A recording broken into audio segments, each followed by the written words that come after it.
जल सा मन है जिनका, चंदन से हैं दियो बचन।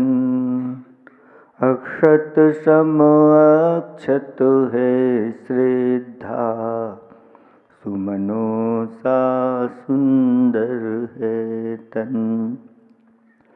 नैवेद्य चरित्र ज्ञान है दीपक, वसु विधि करते धूप दहन।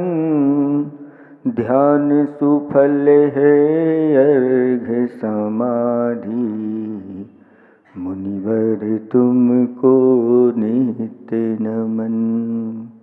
अनर्घ पद को पाने गुरुवर, मेरा अर्घ समर्पित है।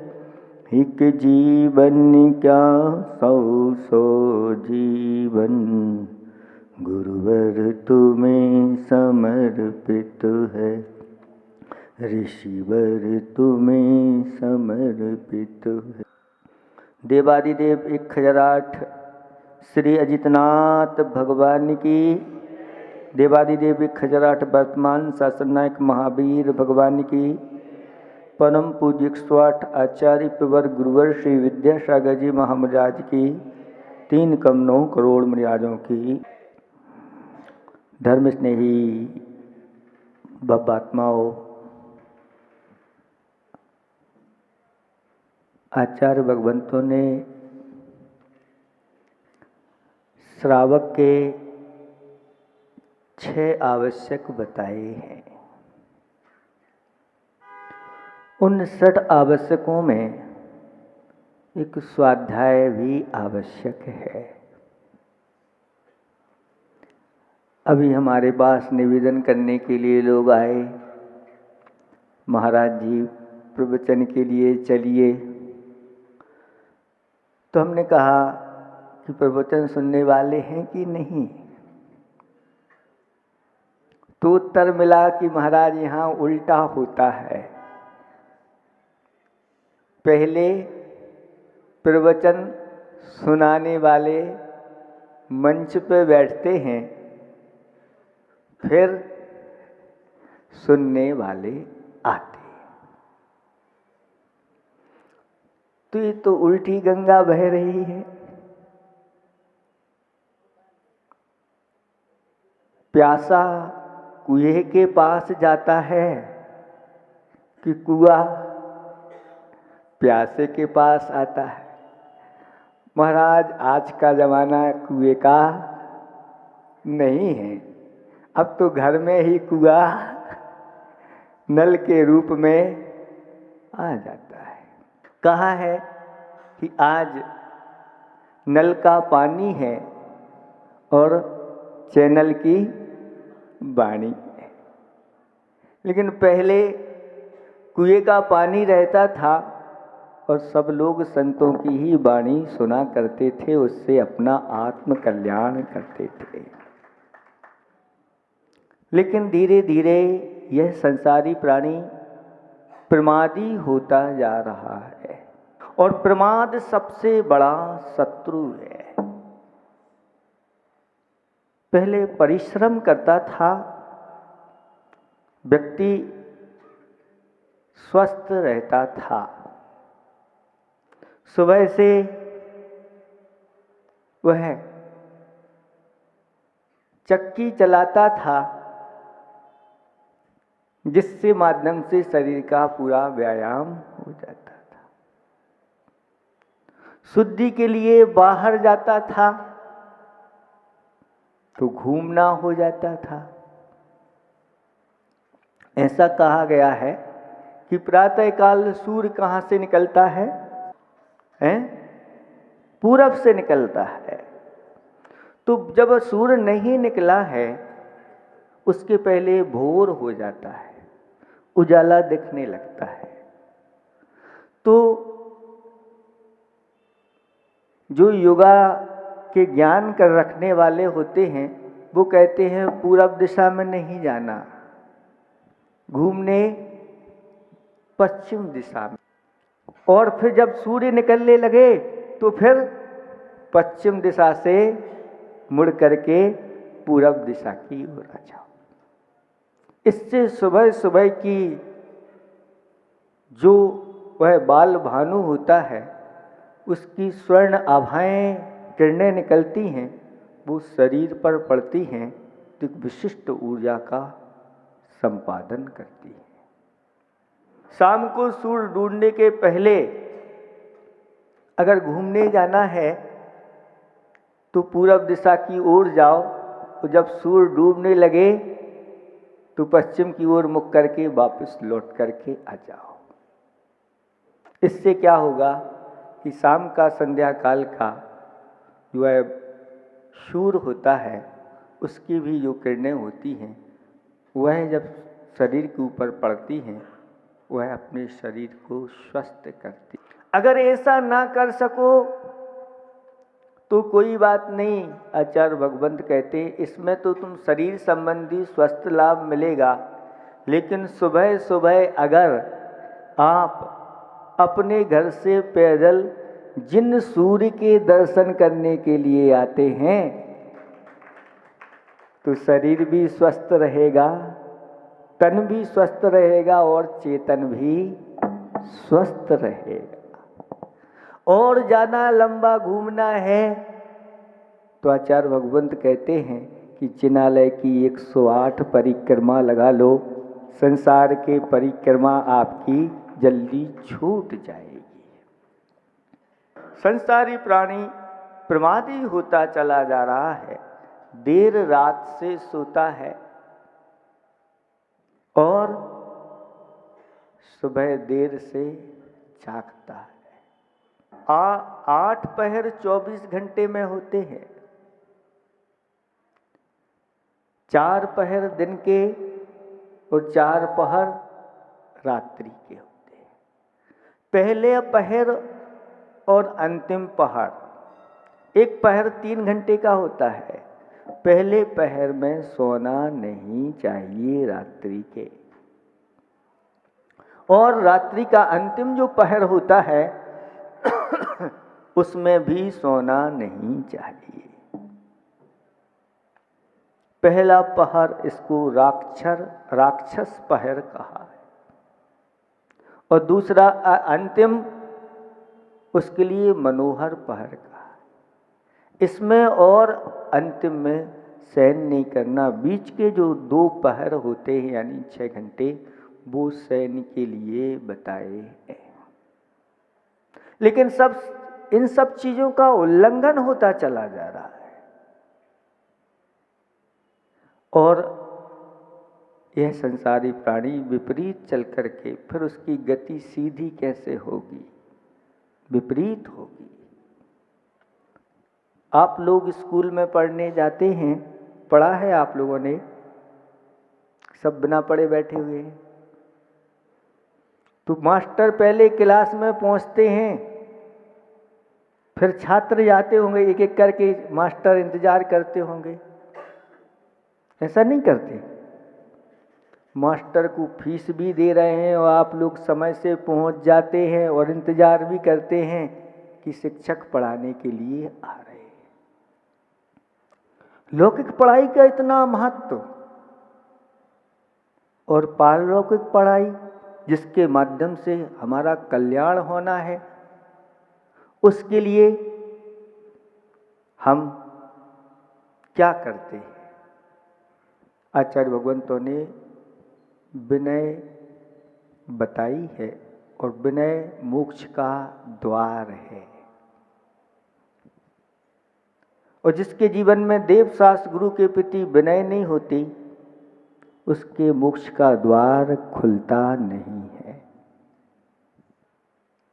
पहले लौकिक पढ़ाई में भी बहुत विनय रखी जाती थी।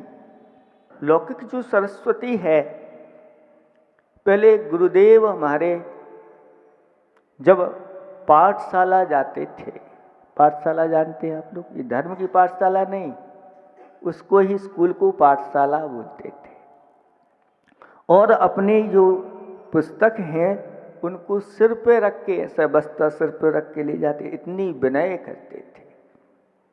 धीरे धीरे विनय का अभाव हुआ और हम लोग जो है ऐसे करके ले जाते थे। फिर धीरे धीरे विनय का अभाव हुआ तो बगल में दबा के ले जाने लगे। वह सरस्वती बोझ लगने लगी तो उसको पीठ पर रख के ले जाने लगे, लेकिन पीठ का बस्ता धीरे धीरे खिसकता गया और अब नीचे पिट्ठू बैग लटकने लगे। क्या उनके अंदर इस पढ़ाई के संस्कार आएंगे? कैसी उनकी बुद्धि होगी?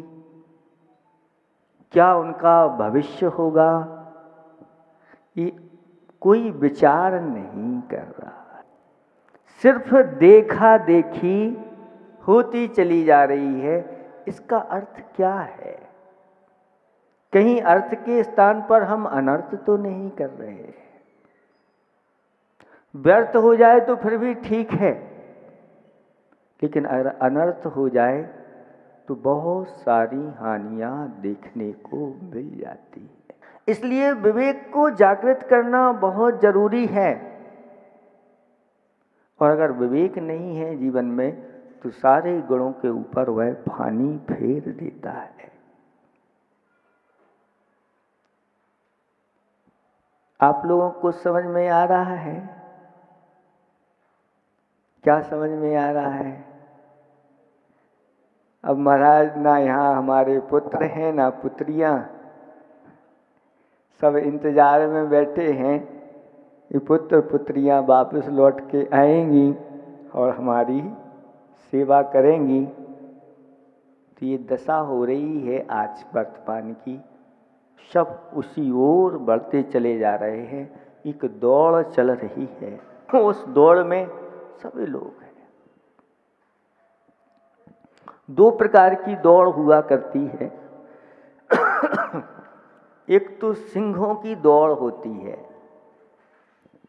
और एक गधों की दौड़ होती है।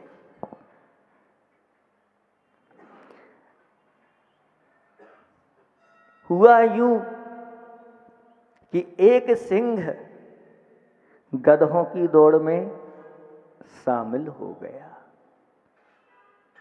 और एक गधा सिंह की दौड़ में शामिल हो गया। दोनों दौड़ें हुई।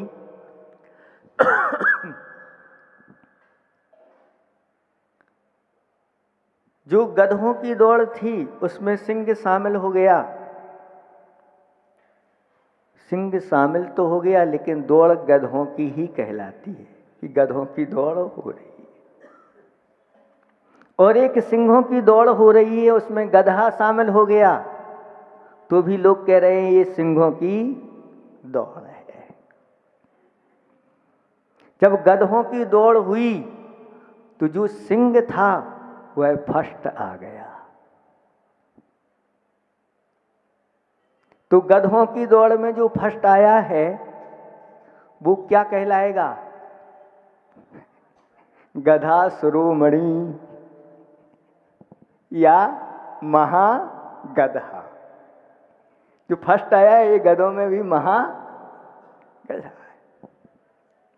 और जो सिंहों की दौड़ में गधा शामिल हो गया था वह हार गया, लेकिन लोगों ने पीठ ठोकी ये भी सिंह है। समझ में आ रहा है आप लोगों को किसकी दौड़ हो रही है और किसमें हमें शामिल होना है? ये अब विवेक लोग खो चुके हैं। इस विवेक को जागृत करना है तो हमें स्वाध्याय करना आवश्यक है। तो हमने सोचा चलो अपन स्वाध्याय कर लेते हैं। आज प्रवचन नहीं दे करके स्वाध्याय कर लेते हैं। स्वाध्याय 5 प्रकार का होता है: वाचना, पृच्छना, आमनाय, अनुप्रेक्षा और धर्मोपदेश। किसी ग्रंथ को आचार्य प्रणीत ग्रंथ है, उसको खोल करके और शब्द अर्थ के साथ उसको प्रदान करने का नाम वाचना है। आप लोग कहते हैं महाराज वाचना कर लो, अब शीतकालीन प्रारंभ हो गया है, यानी कोई शास्त्र हमारे लिए पढ़ा दो, ये वाचना कहलाती है। दूसरे नंबर का स्वाध्याय होता है प्रच्छना। प्रच्छना का अर्थ होता है जो आपकी जिज्ञासाएं हैं अथवा आपका कोई विषय है उसको पुष्ट करना है, तो आप हाथ जोड़ करके महाराज से प्रश्न पूछते हैं और प्रश्न का वह गुरु महाराज उत्तर देते हैं। प्रश्नोत्तर मालिका चलती है तो वो भी एक स्वाध्याय माना जाता है। तो हमने सोचा कि चलो आप लोग कोई प्रश्न पूछो और हम उसका उत्तर दें, तो अपना स्वाध्याय हो जाएगा। प्रवचन तो डेली सुनते ही है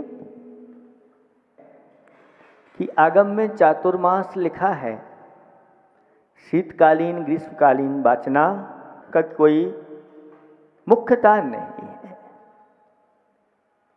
फिर भी हमारे आचार्य भगवंतों ने कहा कि द्रव्य क्षेत्र काल भाव और अपनी शक्ति को देख करके जो श्रमण चर्या करता है वह श्रमण अपने संयम को अंत समय तक बहुत अच्छी तरह से ले जाता है। तो चातुर्मास तो कर लेते हैं, लेकिन अगर ज़्यादा ठंडी पड़ रही है, शीत का प्रकोप बढ़ गया है, तो आचार्य भगवान कहते हैं ऐसे में विहार नहीं करना, नहीं तो बीमार पड़ जाओगे, संयम से हाथ धो सकते हो। तो जब ऐसी तीव्र ठंड पड़ती है तो उस समय शीतकालीन वाचना के लिए कहा गया है। ऐसे ही जब ग्रीष्म काल में आग बरसने लगती है और नीचे पैर रखना मुश्किल हो जाता है। आपको पता है जब हम लोग भोपाल आ रहे थे उस समय वर्षा प्रारंभ नहीं हुई थी और तपन बहुत थी, विहार करना था। और एक विहार ऐसा हुआ कि बिल्कुल नीचे तप रही थी भूमि, थोड़ा सा ही चले होंगे 5-7 किलोमीटर और महाराज के लिए इतने बड़े बड़े फोले आ गए।